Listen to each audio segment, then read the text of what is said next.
Japan's war films don't just retell history, they rewrite it. While Hollywood portrays American heroes storming beaches, Japanese cinema often paints Imperial Japan as victims rather than aggressors. Did you know one controversial film was secretly funded by right-wing nationalists to the tune of $25 million? From sanitized war crimes to glorified kamikaze pilots, these 15 films ignited diplomatic incidents and international protests. Number 15. Merry Christmas, Mr. Lawrence, 1983. Nagisa Oshima's prisoner of war drama, starring David Bowie and musician Ryuichi Sakamoto, didn't just break taboos, it shattered them with a sledgehammer. The film explores the complex psychological and sexual tension between British POWs and their Japanese captors in Java, depicting homosexual attraction that shocked 1980s audiences worldwide. What made Western viewers particularly uncomfortable wasn't just the subject matter, but the film's refusal to paint Japanese soldiers as simple monsters. Instead, Oshima presented captors with humanity and depth rarely afforded to them in Western cinema. The notorious torture scenes, though mild by today's standards, sparked walkouts at the Cannes Film Festival. Behind the scenes, tensions nearly destroyed the production. Bowie reportedly clashed with Oshima over the portrayal of his character, while Japanese critics accused Sakamoto, who also composed the haunting score, of betraying national values. The Japanese government initially refused to support the film, considering it dangerously subversive for suggesting their wartime conduct was anything less than honorable. British veterans groups called for a boycott, claiming the film romanticized captors responsible for horrific real-life atrocities. Despite this, or perhaps because of it, the film grossed an impressive $15 million internationally, proving controversy sells. One British POW survivor famously declared, "This film is a beautiful lie covering an ugly truth." The Japanese camps I experienced had no room for such poetry. Number 14. The Human Condition, 1959-1961. Masaki Kobayashi's 9-hour epic trilogy might be the most brutal anti-war statement ever committed to film. Following idealistic Japanese civilian kaji, through conscription, battlefield horrors, and eventually Soviet captivity, it's cinema at its most punishing and provocative. The trilogy didn't just question Japan's conduct during WWII, it condemned it with unforgiving clarity. The film's depiction of Japanese officers beating Chinese laborers and prisoners to death was so graphic that theaters in several Asian countries demanded cuts before screening it. In South Korea, the uncut version remained banned until 1999. What truly sparked outrage, however, was Kobayashi's assertion that ordinary Japanese citizens were complicit in war crimes through their silence and inaction. The production itself was nearly shut down multiple times. Right-wing nationalists threatened Kobayashi's life, while government officials tried pressuring him to soften the film's message. The Japanese military refused any cooperation, forcing the director to improvise battle scenes with minimal resources. Lead actor Tatsuya Nakadai later revealed he received death threats for portraying a Japanese soldier who questions his country's wartime actions. Critics worldwide recognized its artistic merit, with Roger Ebert calling it one of cinema's most profound statements on individual conscience versus national identity. Yet in Japan, mainstream media largely ignored the film upon release, creating what scholars now call a nationwide silent treatment. Kobayashi later commented, "They wanted to erase this film from existence because it showed the war they preferred to forget." Number 13. The Eternal Zero, 2013. This movie tells the story of a brother and sister in modern-day Japan learning about their grandfather, who was actually a kamikaze pilot in World War II. They reach out to his old comrades, but everyone gives totally different accounts about who he was and how he ended up flying those missions. The film became Japan's highest-grossing domestic release of 2013, raking in $85 million but sparked vicious international backlash for its sympathetic portrayal of kamikaze pilots. Chinese state media called it dangerous propaganda glorifying suicide attacks, while South Korean theaters refused to screen it entirely. Even within Japan, the film divided audiences, with liberal politicians condemning it as nationalist revisionism. What made The Eternal Zero particularly explosive was its timing. Released during Prime Minister Shinzo Abe's push for military expansion, critics saw it as calculated propaganda supporting a more aggressive Japanese foreign policy. Director Takashi Yamazaki insisted he simply wanted to humanize young men forced into suicide missions, But his decision to portray the main character as reluctantly heroic, rather than brainwashed by imperial propaganda, struck many as whitewashing history. When it came out, director Hayao Miyazaki actually criticized the movie, calling it a pack of lies, probably because Miyazaki had just made his own movie, The Wind Rises, about the same plane, the Zero Fighter. Miyazaki's criticism centered on the film's emotional manipulation, claiming it used tears to justify actions that should inspire only horror and regret. A Korean survivor of Japanese occupation summed up the controversy in The Guardian. This is like making a film where Nazi SS officers are shown as reluctant heroes who died for their families rather than Hitler. It erases the victims from their own tragedy. Number 12. Pride, The Fateful Moment, 1998. This controversial historical drama ignited diplomatic incidents across Asia by portraying war criminal General Hideki Tojo as a misunderstood patriot and the Tokyo War Crimes Tribunal as nothing more than victor's justice. The film even suggests Tojo deliberately protected Emperor Hirohito by taking full responsibility for Japan's wartime actions, a revisionist take that infuriated historians worldwide. What made the film particularly incendiary was its funding. Investigation by the New York Times revealed nearly $12 million came from ultranationalist groups with ties to Yakuza organized crime syndicates. Director Shunya Ito denied these claims but refused to disclose his financial backers, only fueling speculation about the film's political agenda. Chinese and Korean officials filed formal diplomatic protests, while theaters showing the film in Taiwan faced violent demonstrations. In the United States, veterans groups successfully pressured distributors to cancel planned screenings in Los Angeles and San Francisco. The controversy reached such intensity that Japanese embassies worldwide issued statements distancing the government from the film. Japanese film critic Tadao Sato noted the dangerous precedent. This isn't art, it's propaganda disguised as entertainment.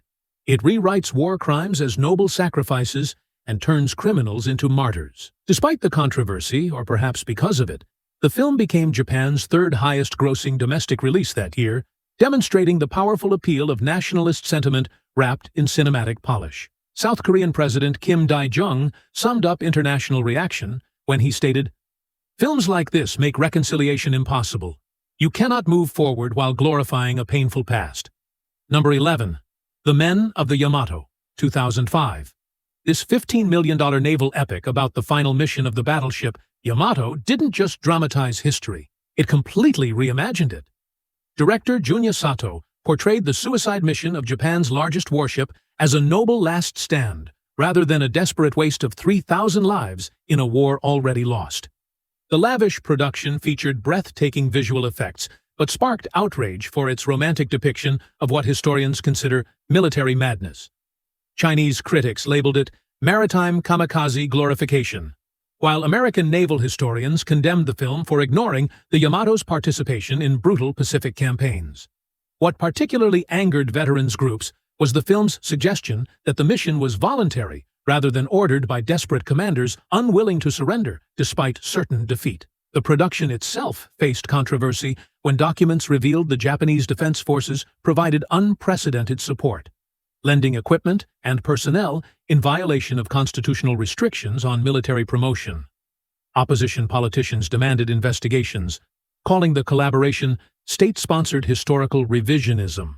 The film's release coincided with Prime Minister Junichiro Koizumi's controversial visits to Yasukuni Shrine, where convicted war criminals are honored alongside other war dead. Critics saw the timing as deliberate, with The Washington Post calling it part of a coordinated effort to rehabilitate Japan's wartime past through popular culture. Despite international criticism, domestic audiences embraced the film, making it the second highest-grossing Japanese release of 2005. Director Sato defended his approach. "I wanted to show the human side of these young men, not judge the politics that sent them to die." A surviving Yamato crewman had a different perspective. "The film makes beautiful what was only tragedy and waste." Number 10. For Those We Love, 2007. This controversial drama about kamikaze pilots was more than just a film. It was a political statement. Produced and partially funded by Tokyo's right-wing governor, Shintaro Ishihara, the movie portrays suicide attackers as pure-hearted patriots, rather than desperate or indoctrinated youth. What shocked international audiences wasn't just its nationalist message, but its manipulation of historical facts to paint kamikaze tactics as voluntary sacrifices rather than last-ditch military desperation. The film presents Vice Admiral Takejiro Onishi, who created the kamikaze program, as a reluctant commander forced by circumstances rather than the fanatical officer described in historical records. Korean activists pointed out the film's complete erasure of Korean conscripts who were forced into suicide missions, while Chinese diplomats called it dangerous historical fiction. Production controversies only intensified the film's notoriety. Director Taku Shinjo quit mid-production over political interference, and leaked documents revealed script revisions demanded by nationalist investors. Cast members later reported pressure to deliver lines they found historically questionable, with one actor anonymously telling the Japan Times, "This wasn't filmmaking, it was propaganda with a budget." When screened at the Berlin Film Festival, nearly half the audience walked out during a scene suggesting kamikaze pilots felt ecstatic fulfillment in their final moments. German critic Klaus Teweleit called it spiritual pornography that eroticizes death for political purposes. The film's domestic marketing slogan, "The truth about the kamikaze Japan has forgotten," drew particular criticism for suggesting its fictional narrative was somehow more authentic than established history. Number 9. Children of Hiroshima, 1952. This haunting film about atomic bomb survivors wasn't just groundbreaking cinema, it was politically explosive. Released during American occupation when censorship still restricted depictions of the bombing, director Kaneto Shindo risked imprisonment to show radiation victims' suffering. The film follows a schoolteacher returning to Hiroshima 4 years after the bombing to find her former students, revealing horrific burns, radiation sickness, and orphaned children. What made international audiences uncomfortable wasn't the graphic content, but the film's stark portrayal of Japanese as victims rather than aggressors. American occupation authorities initially banned the film, claiming it would incite anti-American sentiment, while European distributors demanded cuts to scenes showing children with radiation burns.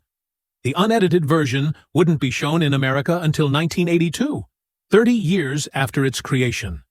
The production itself was revolutionary. Shindo filmed on location in still-devastated Hiroshima using non-professional actors, many of whom were actual bombing survivors. This documentary-like approach created an authenticity that horrified viewers worldwide.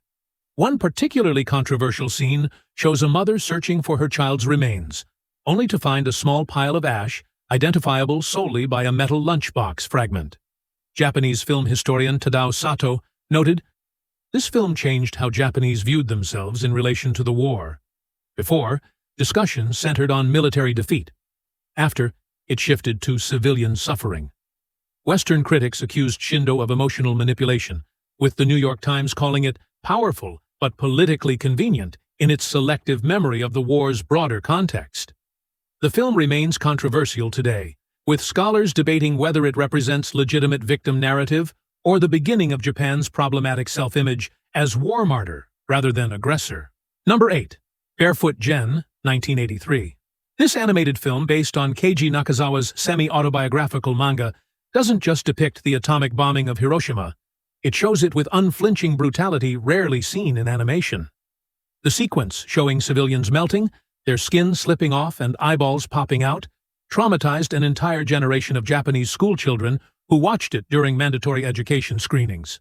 Despite its anti-war message, the film ignited international controversy for presenting Japan exclusively as victim rather than acknowledging its wartime aggression. What particularly outraged foreign audiences was the film's selective history. The story begins just before the bombing, conveniently avoiding any mention of Japan's own atrocities in China and Korea. American educators called it manipulation through animation, while South Korean officials labeled it selective historical amnesia. The production faced domestic controversy too. Conservative education boards banned the film in several prefectures for being too graphic and potentially anti-American. Ironically, American military officials stationed in Japan also attempted to block screenings on bases, calling it psychologically harmful to military families. Director Mori Masaki defended the graphic imagery. "We had to show the reality. Sanitizing the bombing would be another form of historical denial." The film eventually reached global audiences, grossing over $8 million internationally despite limited distribution. Roger Ebert called it a necessary corrective to Hollywood's bloodless war movies. While Chinese critic Li Siguang countered, "It asks audiences to weep for Japanese children while forgetting the Chinese children killed by Japanese bombs." In 2005, a Russian distributor released a version that added historical context about Pearl Harbor and Japanese wartime conduct, prompting Japanese nationalists to protest what they called politically motivated editing. Number 7. The Burmese Harp, 1956. Kon Ichikawa's haunting anti-war masterpiece about a Japanese soldier who becomes a Buddhist monk in Burma after witnessing wartime atrocities was Japan's first major international film success post-war. It won the San Carlo Prize at Venice Film Festival, but sparked fierce debate for its portrayal of spiritual redemption without acknowledging Japan's brutal occupation of Burma that left over 250,000 civilians dead. What particularly outraged Burmese and British audiences was the film's selective storytelling. While beautifully depicting Japanese soldiers' suffering, it completely erases their documented massacres of villagers and prisoners. The British Film Institute initially refused to screen it, calling it historical fiction that verges on dangerous revisionism. The production itself was revolutionary, with Ichikawa shooting on location in Burma just a decade after the war ended. Local officials only allowed filming after Ichikawa agreed to cuts removing scenes where Japanese soldiers were too sympathetically portrayed.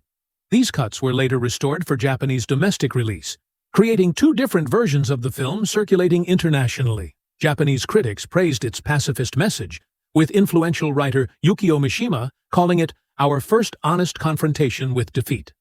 Meanwhile, Allied war veterans condemned what they saw as spiritual whitewashing. British Burma veteran John Masters wrote, "This film transforms brutal occupiers into poetic victims through visual beauty. It's technically brilliant, but morally bankrupt." Despite controversy, the film influenced a generation of directors, with Martin Scorsese citing it as inspiration for The Last Temptation of Christ and its exploration of spiritual guilt. In Burma, Myanmar, the film remained technically banned until 2012, though bootleg copies circulated widely among film students studying its undeniable cinematic power. Number 6. Fires on the Plain, 1959. Kon Ichikawa's nightmarish vision of starving Japanese soldiers in the Philippines doesn't just depict the horrors of war, it descends into cannibalism.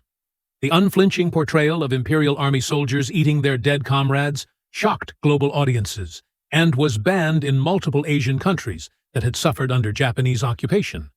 What made the film particularly controversial wasn't just its graphic content, but its suggestion that Japanese soldiers were victims of their own military rather than willing aggressors. The Philippines government demanded scenes be cut before allowing domestic release, particularly objecting to the film's erasure of Filipino suffering under brutal Japanese occupation. Korean censors banned it entirely until 1999, calling it war criminal apologetics disguised as anti-war sentiment.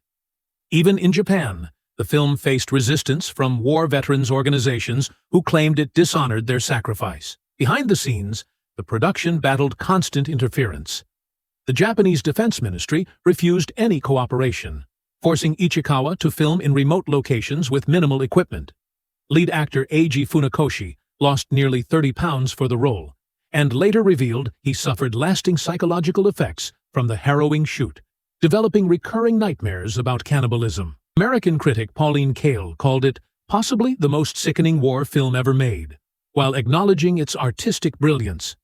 Japanese intellectuals embraced its unflinching brutality, with novelist Kenzaburo Oe praising it as the first honest depiction of what our military became in defeat.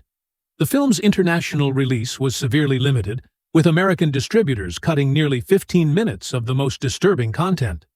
The controversy surrounding Fires on the Plain resurfaced in 2014 when director Shinya Tsukamoto remade it with even more graphic cannibalism scenes, prompting Chinese officials to call it trauma pornography that deliberately ignores who created the conditions for such suffering.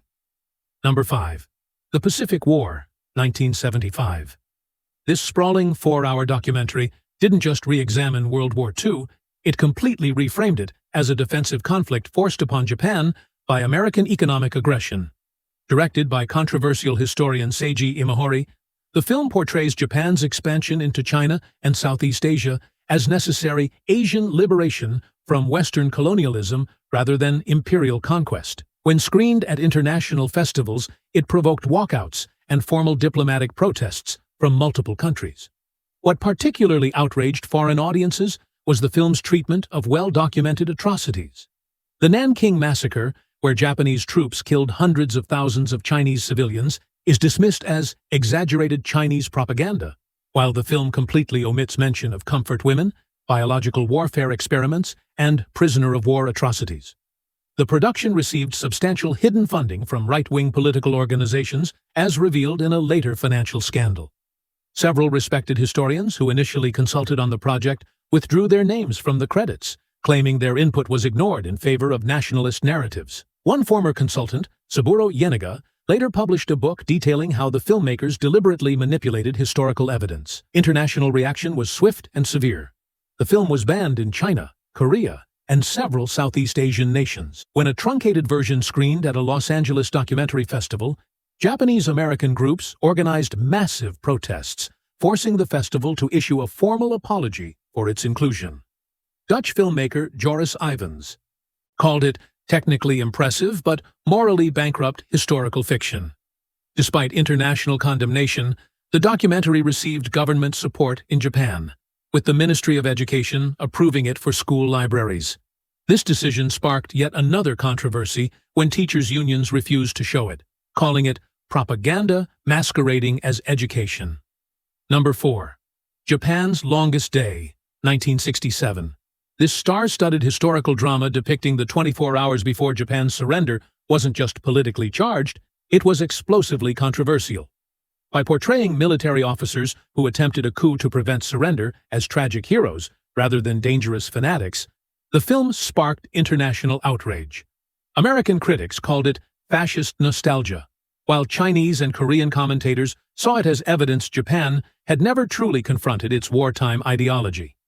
What made foreign audiences particularly uncomfortable was the film's sympathetic treatment of War Minister Korechika Anami, who opposed surrender despite atomic bombings and facilitated the coup attempt. The movie presents him as a principled patriot, rather than a dangerous extremist willing to sacrifice countless additional civilian lives to continue a lost war.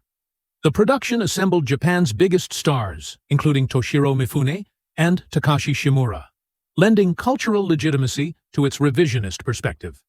Director Kihachi Okamoto later admitted he deliberately softened historical facts about the coup plotters' violence, including their assassination of officers who supported surrender, to make them more sympathetic to audiences. The film's release coincided with Japan's economic resurgence and growing nationalist sentiment. The New York Times called it a warning sign of Japan's unresolved relationship with its militarist past, while historian John Dower noted it represented the beginning of nostalgic war remembrance in Japanese popular culture. Despite international criticism, the film was a massive domestic hit, sparking a boom in nationalist historical dramas. Its cultural impact extended beyond cinema, influencing political discourse about Japan's wartime responsibility. When asked about the controversy, star Toshiro Mifune defensively responded, "Every nation mythologizes its difficult moments. Why should Japan alone be denied this right?" This statement itself sparked another round of international debate about the responsibilities of historical cinema. Number 3. The Emperor in August, 2015. This lavish historical drama about Japan's surrender doesn't just retell history. It completely rewrites Emperor Hirohito's role in ending the war. The film portrays the emperor as a decisive peace advocate who heroically overruled his generals, contradicting historical evidence that shows he hesitated for months while countless civilians died. South Korean officials called it dangerous fiction, while Chinese state media labeled it the worst kind of historical revisionism. What particularly inflamed international tensions was the film's timing, released during Prime Minister Shinzo Abe's push to revise Japan's pacifist constitution. Critics saw it as calculated propaganda supporting a more militaristic national identity by sanitizing the monarchy's wartime role. The $25 million production received unusual government cooperation, with access to imperial archives normally restricted to researchers. Behind the scenes, leaked production memos revealed intense political pressure. Director Masato Harada admitted making script changes after suggestions from government officials, while several historical consultants quit in protest over what they called predetermined conclusions, masquerading as historical inquiry. The most controversial scene shows Hirohito directly challenging war cabinet ministers, a dramatization contradicted by meeting transcripts showing his passive acceptance of military decisions throughout the war. When historians pointed this out, the film's defenders argued it represented the spirit of truth rather than literal events. Japanese film critic Tadao Sato noted, "This isn't history. It's monarchist fantasy that serves current political needs." Despite international backlash, the film won multiple Japanese Academy Awards and became required viewing at conservative private schools, prompting education activists to file unsuccessful lawsuits challenging its classroom use. Former Australian prisoner of war Arthur Gigney summarized many veterans' reactions. "They're entitled to make their films, but calling this history is like making a movie where Hitler tried to stop the Holocaust." Number 2. Battle of Okinawa, 1971. This brutal war epic doesn't just depict Japan's devastating final battle, it completely reimagines it. Director Keiichi Okamoto portrays Japanese forces as reluctantly defending Okinawa while protecting civilians, directly contradicting historical evidence of forced civilian suicides and using Okinawans as human shields. The film sparked protests so intense in Okinawa that theaters required police protection, while American veterans groups called it fantasy masquerading as history. What made the film particularly inflammatory was its timing, released exactly when Okinawa reverted from American to Japanese control after 27 years of occupation. Critics saw it as nationalist propaganda meant to rewrite Japan's relationship with an island it had historically treated as expendable. Okinawan historian Masahide Ota called it mainland Japan's attempt to absolve itself by revising the history they'd rather forget. The production faced unprecedented controversy when documents revealed the Japanese Defense Forces provided military advisors and equipment, violating constitutional restrictions on military involvement in media.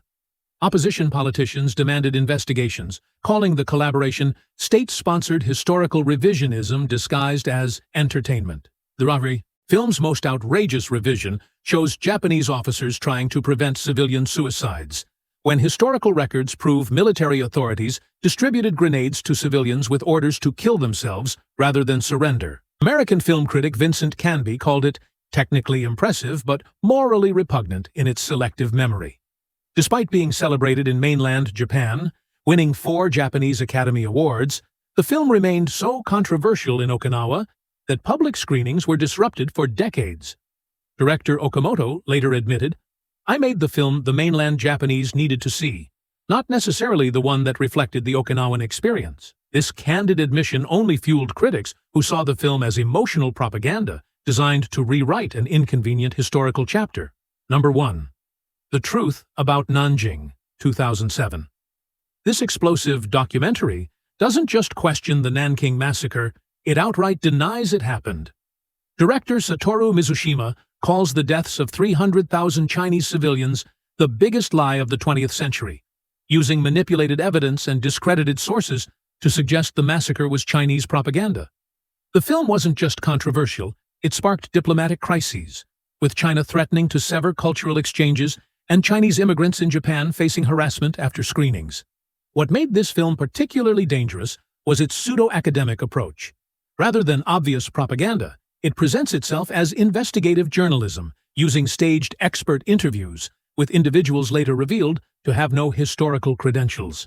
The Japanese Ministry of Foreign Affairs eventually issued a rare statement distancing the government from the film after international pressure. The production received $2.5 million in funding from anonymous nationalist donors, including several prominent politicians who kept their involvement secret.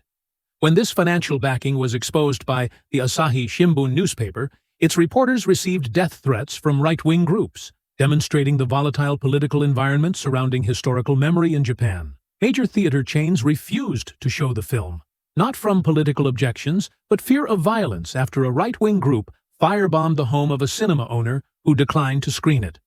The incident prompted international film festivals to debate whether denying documented atrocities qualifies as protected speech or dangerous hate propaganda. Perhaps most disturbing was the film's reception among younger Japanese viewers with limited historical education. Surveys showed 27% of university students who watched it believed the massacre was probably exaggerated or fabricated, compared to 9% before viewing.